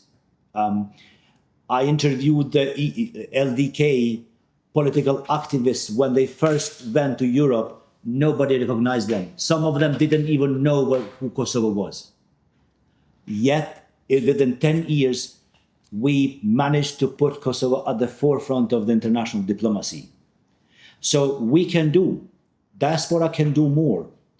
And, a lot of good quality of Albanian diaspora can do more, but now we rely too much in our governments. They are not doing it. So let's find some kind of way of influencing and more robust activity on both sides. I just would first echo what Timur said, you know, about that. The Kendra Multimedia is a company based in Pristina that puts on theatre productions. Yetan Naziroi is the playwright with his wife Berta, and they put on incredibly brilliant plays that are world renowned, world celebrated. New York Times writes about them, Le Monde writes about them. He's never been able to put a play on the UK because it's too expensive to come here. You know, I'm not going to believe that the Kosovo Albanian community in the UK can't put together enough money to sponsor £4,000 to get a ballet company to come over, or a theatre company to come over, or a writer like Aga Poloni, who's a brilliant Kosovo Albanian writer. You know, more of that should just be happening, clearly. The second thing, in terms of non-recognisers and stuff like that, you know, there are two, I think, that are could be worked on, which goes maybe back to the question you just asked a second ago as well there. Greece and Spain. You know, why doesn't Spain recognise Kosovo? Well, because if it recognises Kosovo, then it's going to kick off in the Catalonia and the Basque country, and that, you know, so we can't recognise Kosovo. That's an absolute lie. Yeah. Spain recently recognised Palestine. And what happened in Catalonia and the Basque country? They all jumped up and said, "Why, if you recognise Palestine, then you have to recognise us." That's not how the world works. Turkey recognises Kosovo. What impact did that have on the Kurds in Turkey? Israel recognises Kosovo. Did that suddenly kick off the Palestinians to leave Israel? That's just nonsense. It's a political decision that's been made. And like Ian said there, much more pressure should have been put on those countries from the beginning to say, listen, this is untenable, this is ridiculous. Romania and Slovakia have this kind of pan-Slavic nonsense that maybe it does make it more politically difficult for the governments there to recognise Kosovo. But Cyprus, Greece and Spain are different issues. I do think as well, it's just worth saying something else. If all those countries recognise Kosovo, it would be wonderful. But that wouldn't mean Kosovo would join the European Union. Montenegro began accession talks with the European Union in 2012. The most optimistic prediction is that Montenegro will join the European Union in about 5 years.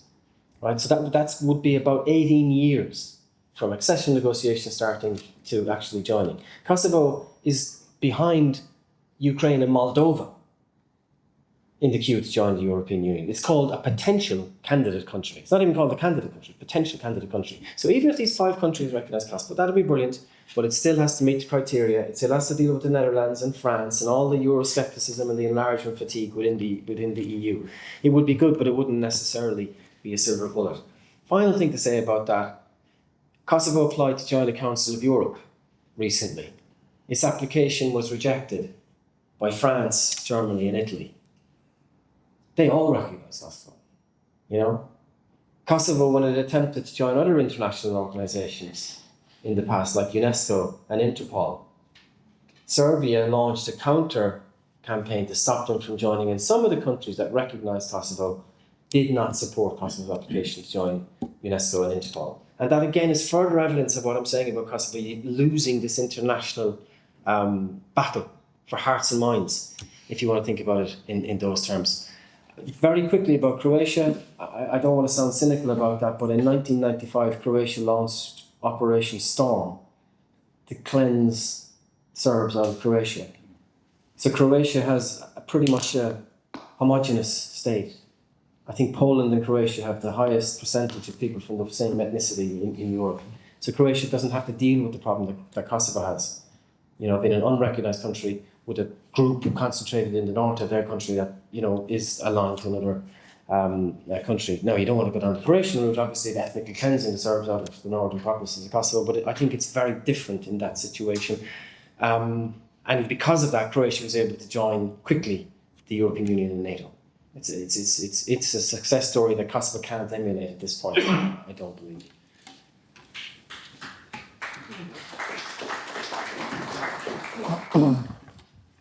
So yeah, and just on the back of that, I think one of the reasons why Kosovo or the Kosovo Security Force appreciated Croatia's influence was because they'd made a lot of mistakes, and they were able to then share those mistakes and the learnings, so that the Kosovo Security Force was built on much stronger foundations. Still took them a while, but you know that's I think why, and of course there are very strong allegiances actually at the individual and sort of larger group level.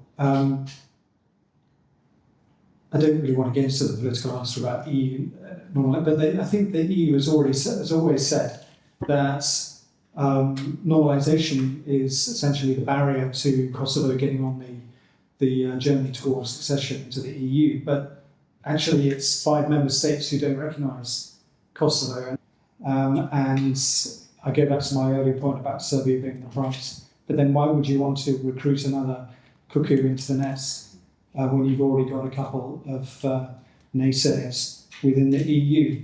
Last point. Would the UK fight against Serbia? Your question is, I think the reality is you need to have the right equipment and weaponry to be able to meet whatever the threat is. You don't go into a gunfight with a knife, and the UK forces in Kosovo in a reconnaissance role, and they'll have enough for self-protection. But if something happened quickly, I'm sure they would be absolutely chomping at the bit to get involved. I agree with you from that front. But they would not, I don't think, be sufficiently or suitably equipped to be able to make much inroads against potentially armoured vehicles and much larger caliber weapons. But it's going to be a decision that will come down to capitals. They would make that decision. I know the K4 commander would say, right, this is going to happen, but you're right. There are very few forces that would genuinely consider doing it.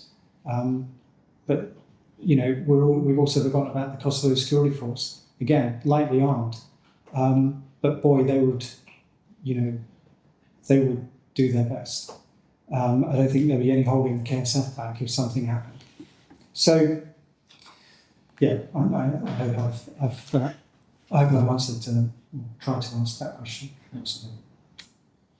So, before we go to another question, because I think we have just time, let me give a right to myself to talk a little bit about Albanian community and diaspora. And certainly I got to go to you, Mr. Bayraktari, Abedin Bayraktari. I know Abedin Bayraktari, since we came to UK, we came together, and it's I got to say, it's one of the names that wherever there are 2 Albanians together to do something for the nation, he's the third one. And I praise you for that. One thing that you said, quite interestingly, said that Kosovo have a government and we have institutions. And this, it seems like, from general kind of explanation from our experts, that we have celebrated our freedom a bit earlier than we actually have that.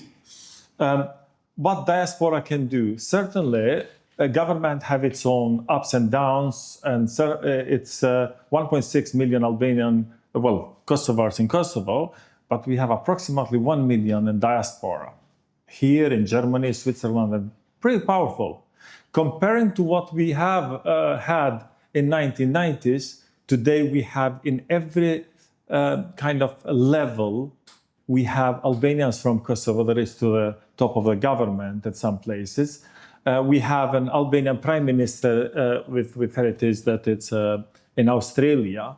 In United States, everyone thought, from Albanian community I'm thinking of, that Kosovo is free now, everything's sorted out, now we're going back to the daily business. We haven't done our job to continue supporting our country by certainly raising issues to the government, like we do in British government here. And we are quite a big community, and well, I'll be proud to say, a soft power have reached in different way. Maybe lots more to be done, but certainly every English that I meet up, they know Albanian from Kosovo, they've been in their house, how comfortable and how good they feel, or they work with one. So in Germany, Switzerland, all the countries, we have that. We have examples, Dua Lipa, we've got successful people. What we don't have at the moment, it's the very same thing. We think we are the independent country, and in fact, the facts say something different. And we don't have on the problem with K4. We got UNIC, that's a similar organization. And these are the facts. So it is back into our shoulder. And I thank you to the Westminster University for allowing to use the festival. And it's not the first time. And it's quite lots of spaces they've given us to raise our voice. And certainly we should come together. And it's a clear message to say that for your own country, that's only you are responsible to make sure it's free and friends can help. We may go to the next question. Ambassador, going back, let me just say something. This is something that it pushes and it convinces the government to go to those 4 countries to give them a good reason to recognize Kosovo. We haven't done enough job, good work, I have to say. Thanks. You mind if I do? Yeah, by all means. I just say that actually in my time, as I mentioned, we had a big project with the British Council to work with the Kosovo government on trying to do soft power in Spain, Romania, Slovakia, Greece and Cyprus. And to be fair, I know a lot of people don't like the PDK, when we talk about state capture, that's who did it. But nevertheless, remember Hodjai, later on Petric Salini, remember Hodjai was the foreign minister, Petric Salini was the deputy, later on he became foreign minister.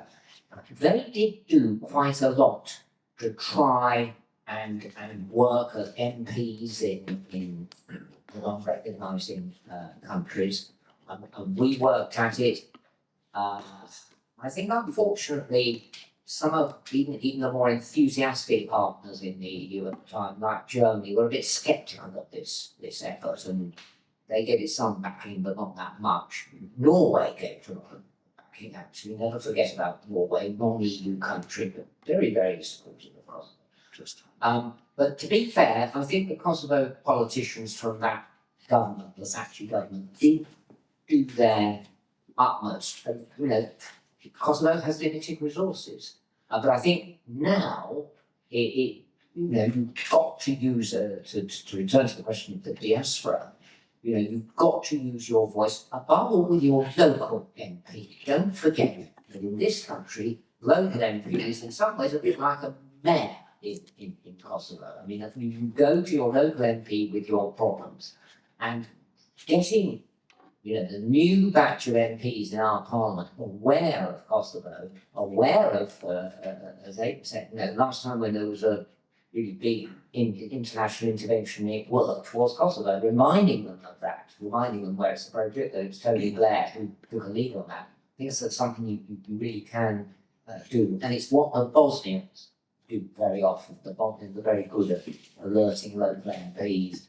They have a number of champions that perhaps Kosovo doesn't have, like Baroness Helic, but working through your local MPs is important. And getting that message out to Kosovo, a country like Spain doesn't recognise Kosovo. That's part of the problem.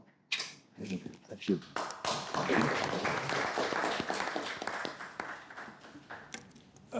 One more question was raised. Yeah. I have 2 questions. So when you raised your point earlier on the media coverage being quite poor when it comes to Kosovo and to the Balkans. So how can we make sure that there is more accountability when it comes to the British media? And then the second question is Greenell, who was the former US envoy for Kosovo and Serbia. He was part of the Trump administration, number 1, and he's not being appointed this time. So what is your view on this point? My question is more focused on, I suppose, like a translation to the public. You also incredibly eloquently about the myriad of issues that are at hand here, and it is a threat. And so I suppose my question to you is, how do you distill, how do you put what you have all spoken about into a digestible kind of version for people that don't have the understanding of the area, of the region, of the language, of how can you connect to people I suppose, like a humanity front, because people have hearts, we care. You see it in Palestine at the moment, like how that's, you know, and just spoken to people, I suppose. So yeah, how do you make it digestible for people who don't quite have that understanding? Thank you.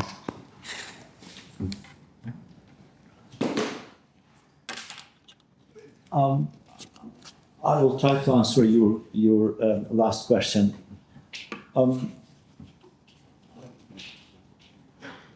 I remember having read one of the books. It's called "Perception and Misperception in International Politics" from Robert Jarvis. He said said, most of the wars in the world have happened because of misperception. And misperception implies lack of information or adequate information. So how we can do, I'm trying to answer your question. I think we should re-energize in bringing back the understanding of the seriousness of the situation in Kosovo. It remains, the stability remains fragile. The whole region of the Balkans remains unstable because of Serbia's belligerent policies and approach. We need to bring back this kind of understanding that the peace is in danger. And once we manage to break through this information barriers, then hopefully we can generate some better approach towards the whole crisis and towards resolving the remaining issues. Hopefully we can try to do our best, influence the British government, the EU countries, and so on, and eventually at least some of the remaining countries in the EU recognize Kosovo. And yeah, so by talking and generating a better understanding. Yeah, we can. Aidan? Do you want to answer that? So, how do we engage with the British media? I spoke to a defence journalist. I won't mention the outlet that he works for, but he's very influential, or can be. And I said, hey, you need to do more about Kosovo. And so we had an email exchange, and he essentially said, it's just not on people's radars. There's way too much going on at the moment. The only way it's going to get on the radar is if something happens, and that suggests a negative thing happening. And so I think this is why, we're talking about what is coming up that we can take advantage of, in combination with what you're potentially going to be doing more of in the diaspora through this soft power conversation that we've just been having, to start engaging with journalists in the UK to start telling a story, because it's all about storytelling, and you guys know how to tell stories. And we can do our best, but we're not Kosovans. We just want the best for Kosovo. So I think it's identifying opportunities, and it's like a whole of diaspora effort as well as identifying opportunities and getting the message right. And actually, it's a really great question, because it's so true in so many different areas. How do you translate the message? How do you get the core of the message across so people understand it, digest it, and then hopefully act on it in some way? Aidan will know if I'm telling an untruth here, but in recent times, in recent conflicts, Kosovo is the only conflict where its internally displaced people return to Kosovo. That hasn't happened. It may well happen in Ukraine. There's a lot of people to return to Ukraine, and we hope that they do, or we hope that they have the opportunity to. But it hasn't happened anywhere else in conflicts in the last 20 plus years. That actually tells you an awful lot about the people of Kosovo. So I think there are that's just one tiny example. It's about finding the right stories and engaging people. And it's, one person can't do this, two people can't do this. It has to be a whole of diaspora, and we need to recruit some very grown-up people in this country to start in the UK, start changing opinions and changing people's views and perspectives.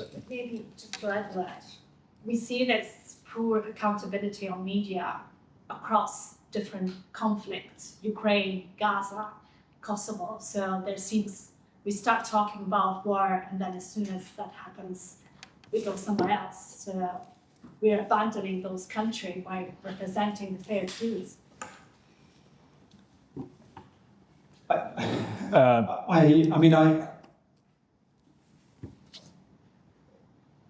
think so I'm not avoiding your question, but It's a difficult question, I know. it's a difficult question, but I also think that Kosovo's in a very different place at the moment and has been since 1999. Certainly, the world's media descended on Kosovo at that time for a very, very good reason.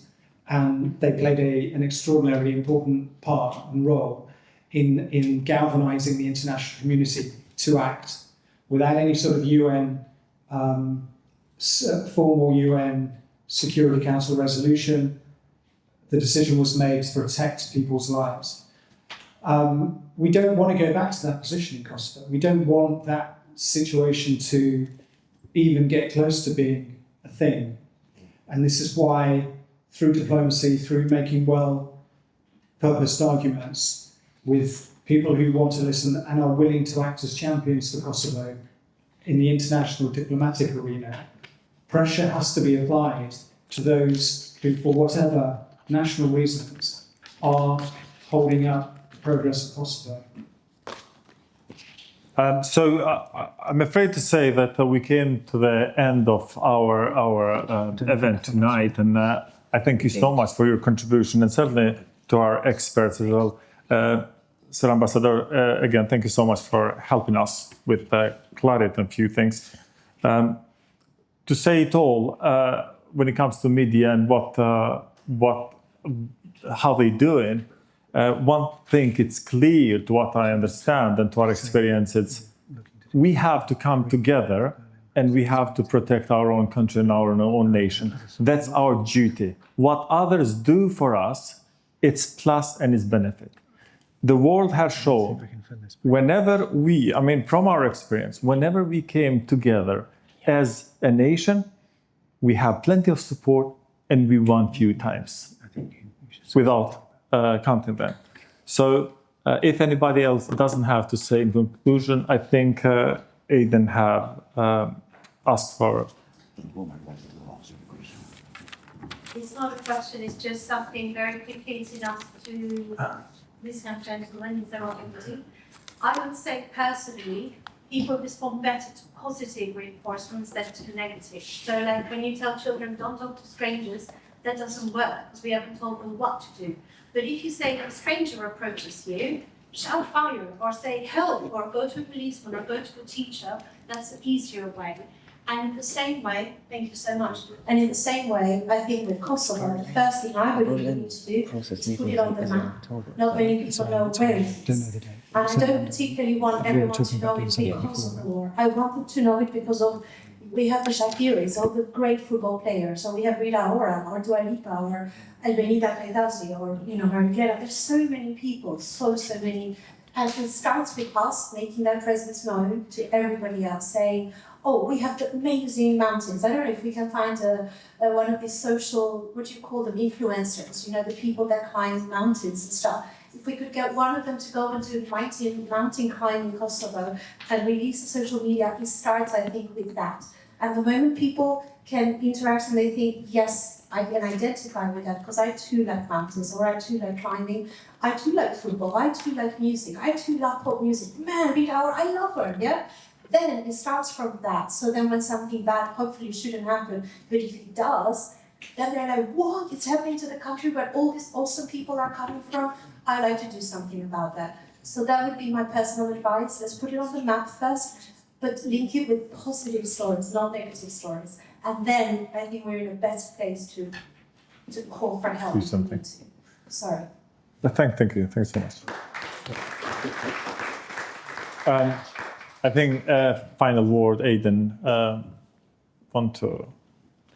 Yeah, I think just to say briefly, in kind of wrapping up, maybe just to reiterate what Marielle was saying and a few other people were saying there about Kosovo and how to kind of promote it. It is not a hard sell, you know, it is such a wonderful place. There's so much happening there. But I took my youngest daughter to Kosovo when she was 4.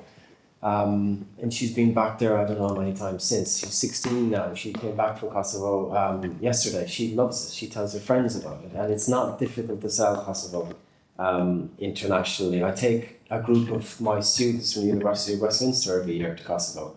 And instantly they understand the situation, because it is so clear what is going on. That these are people who are full of optimism and resilience and joy and have this vibrant culture that should be preserved. And if we are exposing people to that, it's just magnetic. People immediately respond well to it. You know, and that's something that, again, needs to be done much more of domestically. But soft power is, at the end of the day, soft. You know, I spoke to a former British ambassador recently, I'm not going to name names, and said, what would you advise the government of Kosovo to do going forward? And he said, tool up, as in buy weapons, right? The point he was making in respect to this is that we're in a very dangerous situation at the moment. Now, unlike Aid, I've never shot a gun in my life. I'm not going to be able to be in a position to help militarily with that. But what can we do? What can I expect us to do as a group here tonight is to be a means by which we can mobilise the diaspora, to put pressure on the government of the UK, to put pressure on other governments around Europe, to stop this Serbian nonsense from proceeding. Aid has been able to identify a number of countries that would be readily receptive to that. But it has to start with you guys putting pressure on British journalists, British politicians to take Kosovo's case internationally. Now, one thing that we're very keen to do is, Aid spoke about this to us before previously. I think it's a fantastic idea. The Berlin process is holding its meeting in London in October. Date isn't exactly announced by then. But there should be something organised by people in this room, and we're certainly happy to be involved in it, very happy to be involved in it, prior to that. A public event that explains what Kosovo is doing, what Serbia is doing, and how Kosovo's treatment by the international community, which will be talking about Kosovo the following week, let's say, as part of the Berlin process, what they should be doing to promote Kosovo's interests. Because an independent Kosovo is a threat to nobody. It is a source of peace and security for the Balkans and Europe. The threat to the peace and security of Europe that stems from the Balkans has got nothing to do with Kosovo. It's to do with aggressive Serbian nationalism.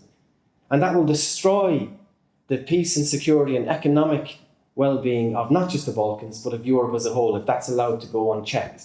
So when we're talking to people who don't necessarily care about Kosovo, there is always that argument as well, that this is bad for Europe as a whole if Serbian nationalism is unchecked. And we can check Serbian nationalism by supporting an independent Kosovo, by supporting the continued independence of Bosnia. But it starts with us, and that's what we're planning to do prior to the Berlin process. And if anybody is interested in being more directly involved in that, then obviously speak to us, speak to Sabri, speak to Jacob, speak to me, whatever. And we can try and get something more concrete, more definite going forward, because Kosovo desperately needs it. That'll be their issue. Please.